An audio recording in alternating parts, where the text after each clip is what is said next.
What's going on, everybody? So yesterday we talked a little bit about what went on in the investor call and what that means for Diablo Immortal, but it wasn't enough for me. I want to talk about it some more. Plus, you got merch.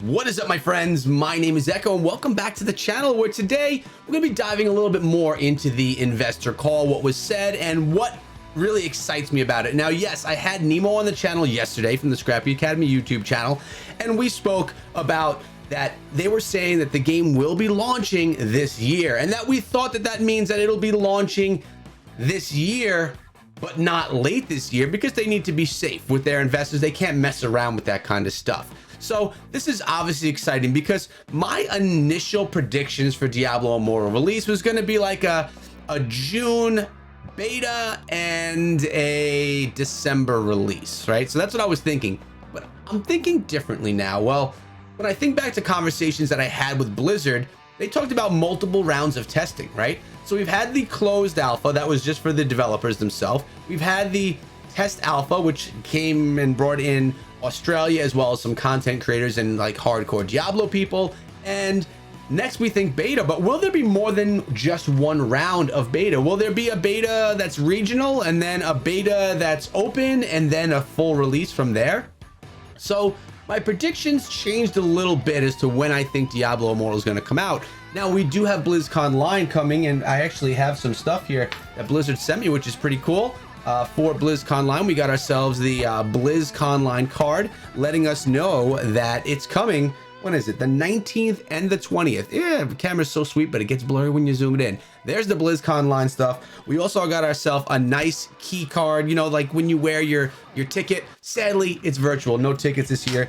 And we got ourselves a sweet Diablo Immortal mask. Shall I put this on? Hard to hear me? So thanks, Blizzard, for the swag. It's always nice to get some cool stuff like that. I'm excited for BlizzConline, and I'm anticipating that we hear a lot. I think that we're going to be really put in the know about what's going on with Diablo Immortal from that, with maybe a more in-depth timeline as well. I know that we're going to be seeing more about the game, which we probably have already seen because I've had the tech alpha, but many people haven't. So that's going to be exciting. But if I think about when I think the game is going to release, I think we're going to be getting a beta sooner than June. I think we may be seeing a beta in like March. I don't know. I could be wrong here. This is just from what they were saying. I think we could be getting a beta in March. Now, the beta may not include everything. The beta may only include what we had, maybe up to level 60 rather than 45. It may not include the Necro and the Crusader. It may not include all the PvP stuff. It may be just, you know, half of the game, kind of like we saw with the Tech Alpha. I don't know that they're going to wait until the game is fully developed to put it into beta. They may put it in as a fraction of development, a large fraction, but a fraction of development, to test out the servers, make sure that they can handle it, make sure that the worlds can handle the tens of thousands of people on each server, because they have to put that to the test, right? So they may be doing that with a portion of the game in a beta form, and then come on out with another, you know, pull it back like they did with the Tech Alpha, pull it back, take it away, get more testing, and then maybe come out with another launch of the beta that's the full game, which could then be possibly in June. So March for the initial beta, June for the second beta, then release maybe in the early fall. Now, I have high hopes for this. I know I really want it bad, but it doesn't mean it's going to happen. It could very well still be a December release, but when they're talking to their investors and saying, you know, this game is coming out in 2021, it seems funny if they would do that with such a short timeline. Like if they say to themselves in the closed room with Blizzard employees, you know, we can get this done by mid-December or by December 1st. It's difficult for them to say to an investor, this will be done in 2021, because it only leaves them 31 days to have it actually done from when they initially think they can get it done, which doesn't take into account anything. Staff leaving, running into issues, coronavirus going ham again. So I really do think if the world goes and kind of gets itself back on its feet, or if we've adapted to this virtual world, that we could see something early fall as far as the game actually launching and being out, and that's exciting. But you know what's also exciting? Here, let me show you. We got the merch line, guys. I have 3 different shirt designs. This is one of them, the laser eyes, one of my favorites, of course. We also got ourselves some mugs. We got ourselves some hats and hoodie shirts. It's a lot of cool stuff. I'll be putting it linked as the pinned comment down below in case you want to rep any Echo gear. Either way, I appreciate you guys taking a look at it, whether you decide to get something or not. It's just a way to represent if you want to be part of it. So thank you. So what do you guys think? Do you think that I'm being, you know, optimistic? Do you think that it's really not going to come out as soon as I'm anticipating? Now, again, this is just a guess. I didn't speak with Wyatt. I didn't speak with the development team. I didn't speak with the community managers. This is just me listening in, talking to my buddy Nemo, and kind of speculating on what kind of potential dates we could be looking at. I know for myself, if I had a project that was being prepared and being done, and it was going to be done on the 15th of this day, I would not guarantee it on the 15th of that day, just in case I ran into issues. I'd maybe guarantee it on the 20th, giving me a few extra days to prepare to make sure that I deliver on time. And that's exactly what I'm talking about right here. Blizzard making sure that they deliver this on time so that they can, you know, be in good position with their investors. The last thing you want to do is tell someone that's putting money into your company that it's going to be ready and then it not be ready. Wait a second, I need a drink of coffee. It's actually empty. I just want to show you my mug again. Sorry.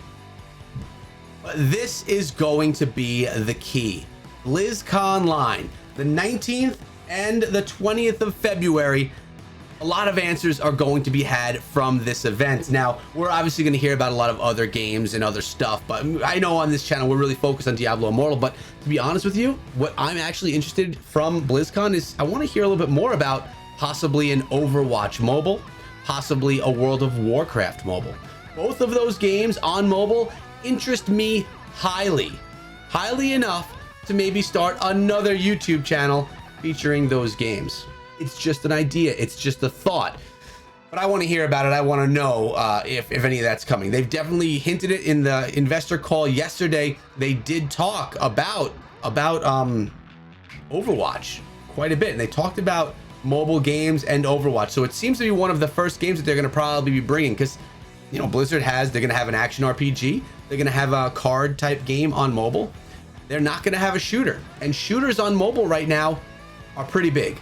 Probably the largest genre of games for popularity on mobile. When you're talking about Call of Duty Mobile, PUBG Mobile, shooters are kind of a great thing on mobile devices. So why wouldn't Blizzard dive into that space with an Overwatch mobile? I want to hear about it. Hopefully at BlizzConline, that's going to be a thing. But really, like I said, we all care about Diablo Immortal. At BlizzConline, what do you want to hear? You got to let me know what you want to know at BlizzConline in the comments below. If you don't want to do it in the comments, make sure you come on through the Discord server. That'll also be a pinned comment along with my merch link so that you can just access that easily. Come to the Discord, check out the merch. I don't know. I'm not begging you to buy anything. Just tell me if you think it's cool or not. I think it's cool. But I think we're done for today. And as you just saw, everyone that always wonders about legendaries, just in recording this video, I've been running footage for 10 minutes. We've picked up 2 legendary items. That's pretty crazy in 10 minutes of gameplay with a wizard that was only level 33. So for those of you worried about getting legendary stuff for free, fret no more. It's going to be easy for you. It's not something to worry about. Don't worry that this is going to be pay to win, because it's not. But as always, I thank you guys for making it until this point in the video. If you guys made it here, you are the OGs, the original gamers of the channel, and I appreciate you. So thank you for watching until the end. Thank you for supporting me on this journey into Diablo Immortal, and come back tomorrow for another video or live stream. Those are happening too. Have a great day, guys. Check out some of my other stuff before you go. Be good.